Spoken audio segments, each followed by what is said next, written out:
नमस्कार आदाब दोस्तों। तो चलिए आज हम फिर लाए हैं देश दुनिया की तमाम छोटी बड़ी ब्रेकिंग न्यूज। तो खबरों को स्टार्ट करने से पहले आपसे छोटी सी रिक्वेस्ट है दोस्तों, अगर चैनल पर नए हैं तो चैनल को सब्सक्राइब करें, नोटिफिकेशन को ऑन करिए और वीडियो को लाइक करें, अपने दोस्तों के साथ ज्यादा से ज्यादा शेयर करें। तो आज की सबसे पहली और बड़ी खबर में आपको राष्ट्रपति जगदीप धनखड़ ने शनिवार को एक कार्यक्रम के दौरान कहा कि रिटायर्ड जजों ने देश की मध्य अर्थव्यवस्था को अपनी मुट्ठी में किया हुआ है। उपराष्ट्रपति ने कहा कि अन्य योग्य लोगों को यहाँ मौके नहीं दिए जा रहे हैं। अब समय आ गया जब हमें आत्मावलोकन करने की जरूरत है और जरूरी बदलाव करने की जरूरत है, और अगर जरूरत पड़े तो कानून बनाकर ये बदलाव किए जाए।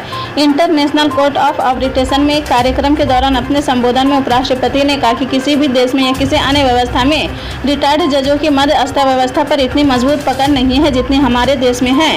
उपराष्ट्रपति ने कार्यक्रम के दौरान मुख्य न्यायाधीश डीवाई चंद्रचूड़ की भी तारीफ की है। उन्होंने कहा कि एक व्यक्ति इस देश की न्यायपालिका में बड़े बदलाव कर रहा और वह देश के मुख्य न्यायाधीश। दरअसल कार्यक्रम में सीजीआई डीवाई चंद्रचूड़ भी मौजूद रहे और उन्होंने अपने संबोधन में कहा कि मध्य अर्थव्यवस्था में विविधता की कमी है और रिटायर्ड जज इस क्षेत्र पर दबाव बनाए हुए हैं। मर्यादा पुरुषोत्तम श्रीराम एयरपोर्ट का शनिवार को केंद्रीय मंत्री ज्योतिरादित्य सिंधिया, केंद्रीय मंत्री वीपी सिंह और सीएम योगी आदित्यनाथ के साथ निरीक्षण किया है। अधिकारियों ने बताया कि डीजीसीए की टीम का निरीक्षण हो चुका है। अब एयरपोर्ट के संचालन का लाइसेंस जारी हो जाएगा। कोशिश है कि 15 दिसंबर तक फ्लाइट शुरू कर दी जाएगी। डीएम नीतीश कुमार ने बताया कि एयरपोर्ट के प्रथम फेज का काम पूरा हो चुका है। अब यह डेमोक्रेसी फ्लाइट्स के संचालन के लिए तैयार है। केवल थोड़ा काम टर्मिनल की फिनिशिंग की बाकी है, जो संचालन के पहले तेजी से पूरा कर लिया जाएगा। उन्होंने बताया कि दूसरे और तीसरे फेज के निर्माण के लिए 821 एकड़ जमीन उपलब्ध है, जिस पर काम भी चल रहा है। पहले बाउंड्री वॉल और रनवे की विस्तार का काम करवाया जाएगा। 2 हैंगरों में 8 फ्लाइट्स के खड़ा करने की व्यवस्था फिलहाल बनी है।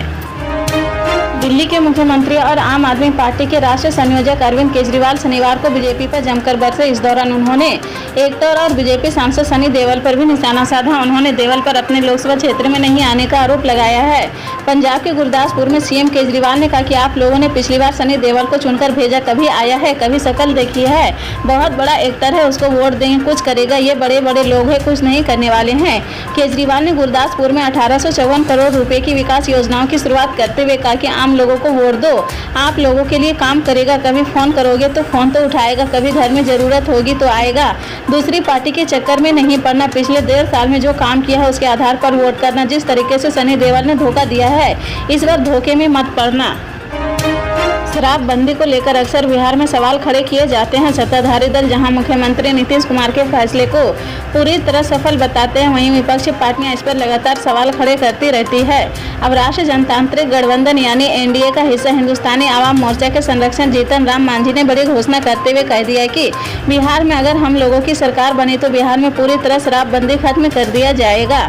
मांझी ने कहा कि शराबबंदी को लेकर हम लोग बैठक करेंगे और गुजरात मॉडल चर्चा करेंगे। अगर जरूरत पड़ी तो पूरी तरह से शराबबंदी खत्म भी कर दिया जाएगा। जीतन राम मांझी ने शराबबंदी को लेकर यह बड़ा फैसला लिया है। 4 राज्यों के विधानसभा चुनाव के नतीजे रविवार यानी 3 दिसंबर को जारी हो जाएंगे। सभी राजनीतिक पार्टियां अपनी अपनी जीत के दावे कर रही, लेकिन साथ ही चुनाव नतीजों से पहले ही जोड़ तोड़ की राजनीति भी शुरू हो गई है। कर्नाटक के डिप्टी सीएम और वरिष्ठ कांग्रेस नेता डीके शिवकुमार का कहना है कि हमें विश्वास है कि तेलंगाना में हमारी पार्टी आसानी से जीत दर्ज करेगी। हमें ये भी पता है कि हमें फंसाने की कोशिश की जा रही है। हमारे उम्मीदवारों ने बताया कि सीएम ने उनसे संपर्क साधा है, लेकिन चिंता की कोई बात नहीं है। तेलंगाना में सत्तारूढ़ भारत राष्ट्र समिति का मानना है कि उनकी पार्टी लगातार तीसरी बार पूर्ण बहुमत की सरकार बनाने में सफल रहेगी। बीआरएस सांसद के केशव राव ने कहा कि एग्जिट पोल के बाद अब असली चुनाव परिणाम आने में चंद घंटों का समय बचा है। आम आदमी पार्टी के सांसद संजय सिंह के खिलाफ प्रवर्तन निदेशालय ने दिल्ली आबकारी नीति से जुड़े धन शोधन मामले में आरोप पत्र दायर दिया है। ईडी ने राउस एवेन्यू कोर्ट में संजय सिंह के खिलाफ चार्जशीट दाखिल की है। ये चार्जशीट 60 पेज की बताई जा रही। अदालत ने संजय सिंह की जमानत याचिका पर ईडी से 6 दिसंबर तक जवाब मांगा था। संजय सिंह अभी जेल में कैद है। धन शोधन रोधी एजेंसी ने संजय सिंह को 4 अक्टूबर को गिरफ्तार किया था।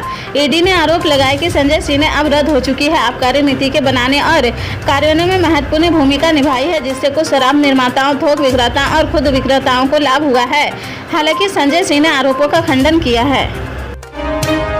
भारत और बांग्लादेश में शनिवार सुबह भूकंप के तेज झटके महसूस किए हैं। जानकारी के मुताबिक सुबह करीब 9 बजे दोनों देशों में 5.6 तीव्रता से भूकंप से जमीन कांपी है। अभी तक दोनों ही देशों में इस भूकंप से किसी के हाथाहाथ होने की सूचना नहीं है। भूकंप के ये झटके पश्चिम बंगाल के अलग अलग हिस्सों में भी महसूस किए गए हैं। भूकंप का केंद्र दक्षिण पूर्वी बांग्लादेश में 55 किलोमीटर गहराई में था।